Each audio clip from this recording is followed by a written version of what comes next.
Acostumei-me à solidão e já não consigo abrir mão dela. E como podem ver no que vos escrevo, apenas a poesia continua comigo. Todos os grandes poetas, pela voz da Clara, em versos perfeitos que cheiram a flores.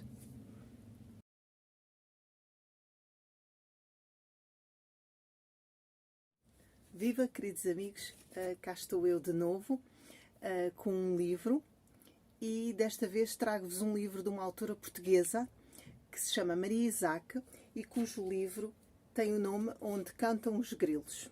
É um nome bonito e a capa também é bonita.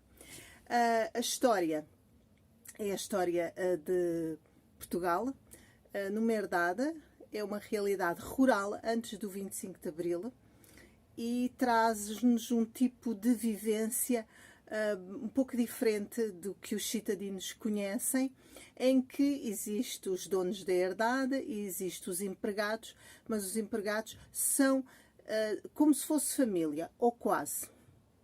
E temos este, enfim, protagonista que nos vai contar a história já homem do que aconteceu na infância, quando ele tinha 10 anos. E ele traz-nos uma realidade fluida, quase infantil, pura, de personagens que para eles são, são todos boas pessoas. Ou seja, cada elemento daquela herdade, seja patrão, seja empregado, à sua maneira são alguém com qualidades, defeitos, mas a imagem que nos traz, que nós podemos ler, é que todos eles têm algo de bom. Este personagem, que é o Formiga, é um órfão e o seu mundo é todo aquele espaço em que ele vive de uma maneira muito profunda todos os desencantos, desvarios, equívocos, problemas, especialmente dos patrões e dos filhos dos patrões que ele tanto ama. A história traz-nos a visão através dele. Não conseguimos abarcar as personagens, especialmente a filha uma das filhas, que é a Ana. Não se consegue, é uma personagem nebulosa. Mesmo os outros personagens são um pouco, não se consegue ter um desenvolvimento do caráter muito grande, mas poderá ser um defeito do livro, mas poderá não ser.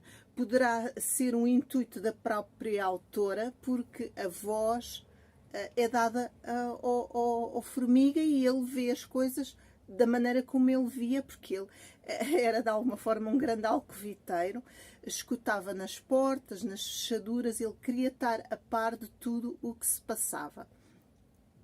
E efetivamente acabou por perceber que havia ali um segredo, um mistério muito grande, e ele falou demais a uma amiga e pelo livro ficamos com a sensação que ele se recriminou, se culpou por aquilo que aconteceu ao Fernando e à Clara, outros filhos dos patrões. Ora bem, eu penso que a autora nos deixa pensar, efetivamente, se a culpa é do Formiga, que falou demais, que foi alcoviteiro demais, ou se as coisas tinham mesmo que acontecer desta maneira. E fica a dúvida se a mãe deles, a Leonor, já não sabia o que se estava a passar e não se foi embora exatamente por causa disso. E há as frases dos fantasmas, não quero ficar com 2 fantasmas dentro de casa. Portanto, aquele mistério fica sempre permanente. Nós no final do livro ficamos a pensar se a culpa foi efetivamente do Baltazar, se as coisas não tinham mesmo que acontecer, porque havia ali um caso de amor que não é permitido, que é um tabu, que levou à morte destes dois personagens, que é o Fernando e a Clara. Há uma parte do livro que eu não percebi muito bem qual é o intuito da autora colocar, que foi a introdução de dois personagens, o Tiago, que parecia interessado na Clara, e a Maria da Assunção, que depois, entretanto, tem um caso e são descobertos, porque lá está o Formiga, o órfão, vai ver o que é que aconteceu e vai dizer ao Fernando, ao irmão da Clara, por o qual o Tiago estava apaixonado, e leva ao despedimento da criada. Eu não percebi muito bem porque que ela introduziu esses personagens, não faziam falta. Julgo que devia explorar mais, dar mais ao leitor mais dados de todos, desenvolver mais a Ana, a própria Leonor, o próprio Fernando. Não se consegue perceber muito bem porquê que leva a um ato tão dramático no final, apesar de estarem em pecado. E penso que talvez seja o lado bom do livro, mas também pode ser interpretado como uma deficiência do mesmo. Seja como for, é um livro muito interessante. A escrita é muito fluida, linear, e prende mesmo a atenção, os pormenores que são dados. Tem um lado filosófico, um lado espiritual que bastante interessante, que nos traz enfim, um pensamento e nos faz adquirir aquelas ideias para nós ou concordar com elas. E inevitavelmente gostamos muito do protagonista, gostaríamos de conhecer uma pessoa assim, mas só é possível num meio já que não é atual, mas que foi efetivamente na altura. Achei o final, o desenlace um bocadinho forçado, achei dramático demais, não deveria ser assim. Não compreendi muito bem porque é que as coisas tinham que acontecer daquela maneira. Faz-me lembrar um bocadinho os escritores também do século XIX e princípio do século XX, depois acaba sempre com a morte de um dos protagonistas, como Essa de Queiroz, como acontece nos romances dele. Mas não tinha que ser assim.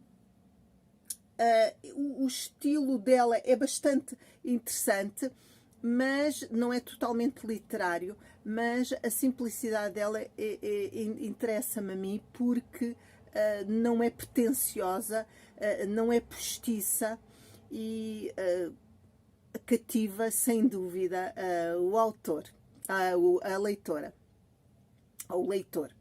É um livro que eu recomendo bastante.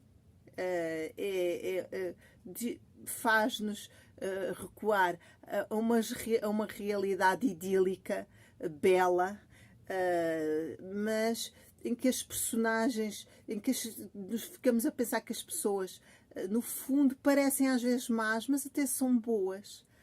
São frutos muitas vezes das circunstâncias, e dá-nos um aconchego na alma, porque, enfim, continuamos a acreditar no ser humano, e no ano final o ser humano não é assim tão mau como nós pensamos. Nós é que não vemos o bem nele.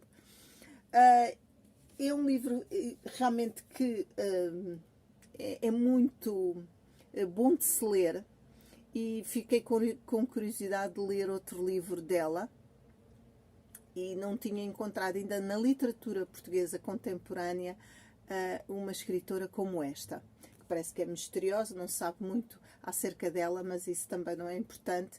O que é importante é que ela traz ao leitor uns momentos de fuga, enfim, de viagem, e algo em que nós ficamos dentro de nós próprios a pensar e a conjecturar como seria a vida numa herdade rural grande, com animais e com pessoas maravilhosas, que são todas as personagens que estão nesta herdade do lago.